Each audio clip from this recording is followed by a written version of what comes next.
Is this the end for GALA Games?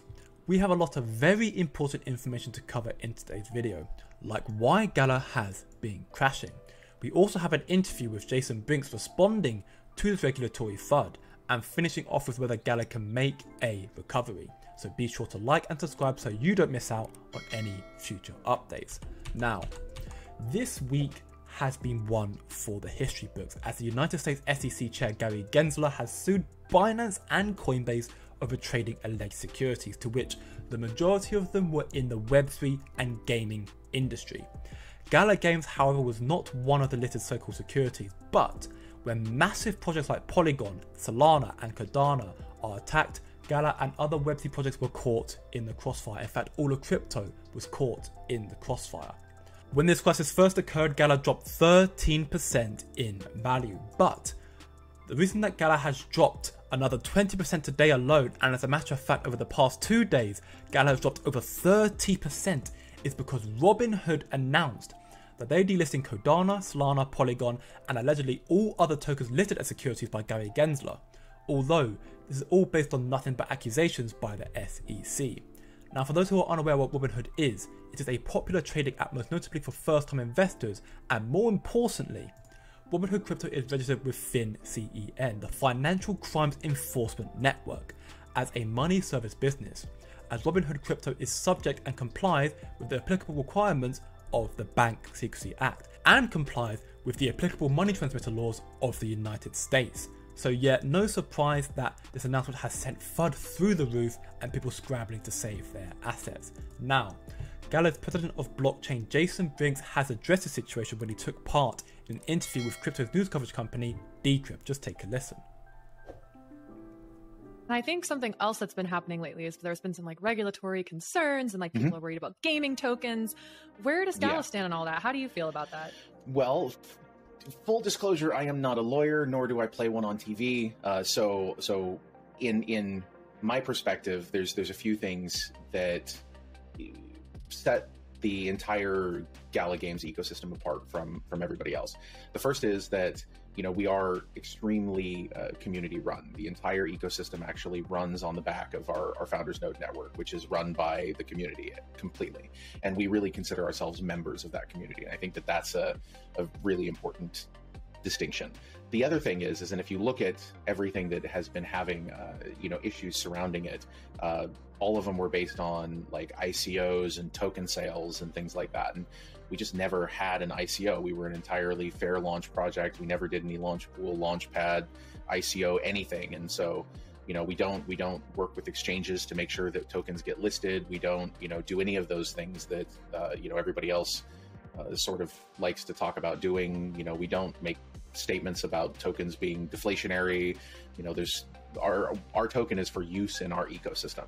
And outside of that, what happens to it is entirely up to sort of everybody else out there. We don't, manage it in any way in that regard. So, I think that some of those things are what differentiate the entire, GALA ecosystem from everybody else that's currently, having issues.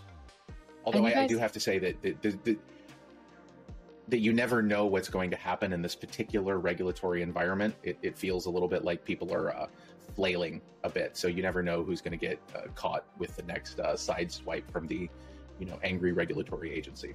So now we have heard where GALA stands on this, and honestly, this is just getting tiring. The SEC has been an advocate for those with wealth and punish those of us who come from poverty. All these traditional financial institutions give you a bunch of BS disclosure, and poor Americans still get hurt. If the SEC truly cared about protecting people, they would have instituted guidelines years ago. So, the ultimate question of this video, is it the end for GALA or will it make a recovery? Well, as we heard in the interview with Decrypt, GALA was a fair launch token, and it is entirely community run, as it runs on the back of the nodes owned by the community. In regards to the future of GALA and Web3 gaming, this is a rapidly changing and growing market. Right now, the main focus is generally in the East or in the US, but there are massive emerging markets in other regions like Latin America, India, African nations, and other developing countries, especially in mobile, which GALA have numerous titles out already and in development of many for mobile. Furthermore, we have a statement from the GALA founder Bucks in regard to this whole situation as well. As we can see here, another week of FUD. Between actions, outrage and clickbait, good news has struggled to squeeze into the headlines this past week. But amongst the rumours and heretic, something has caught my attention. The outright refusal of Web3, crypto and blockchain communities to say we're done. Some may see it as delusion or even defiance, but I don't. Beyond the brazen opportunists and self-serving influencers, something powerful is emerging. The truth. Believe in Bitcoin. The truth is that the technologies and ideologies that push boundaries to give people more access, control and security are not destined to fail. Bitcoin is the groundbreaking symbol of what the future has in store. It is the proof that the revolutionary concept can pave the way and enable a whole new era of growth, creativity and equitably to thrive. Bitcoin was the catalyst of the Web3 movement. It brought with it a change that meant we could start to actually imagine what decentralization and trustless transparency could do. We thought a nice way for GALA Music to lean in to this truth was to give opportunity of winning a Bitcoin to those that are doing the same. So there's going to be a Bitcoin giveaway from now until the 30th of June 2023. GALA Music will be running a campaign to encourage people to listen and support artists, as well as the ecosystem we're building together. An ecosystem that will absolutely be providing music to GALA and soundtracks to film. Along with a Bitcoin, we are also going to be buying and then giving away 300 earning enabled tracks in the month of June. If you would like to take part in the giveaway, it is free to enter, and you would like to qualify to be in with a chance to win the Bitcoin or indeed one of the 300 earning enabled bonus tracks, you need to click the link and follow the prompts below, which I'll leave a link to this down in the description. Happy Friday. So despite everything, GALA are still looking out for their community. I know some trust was lost over the new contract migration with GALA V2, despite the benefits that it should have for GALA's future.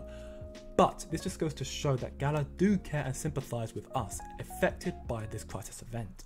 So, with the continuation of FUD and Gary Gensler's tyranny, there may still be darker days to come, unfortunately, for all of crypto, not just GALA. But I personally do still believe in GALA and its potential not just as a gaming and Web3 industry, but as an investment opportunity. GALA is still yet to reach its all-time low, which is down at 1.5 cents, which is still a positive sign.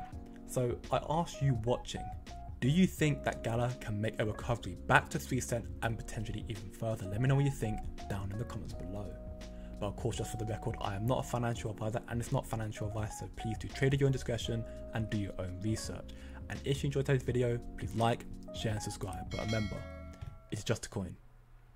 And I'll see you in the next video.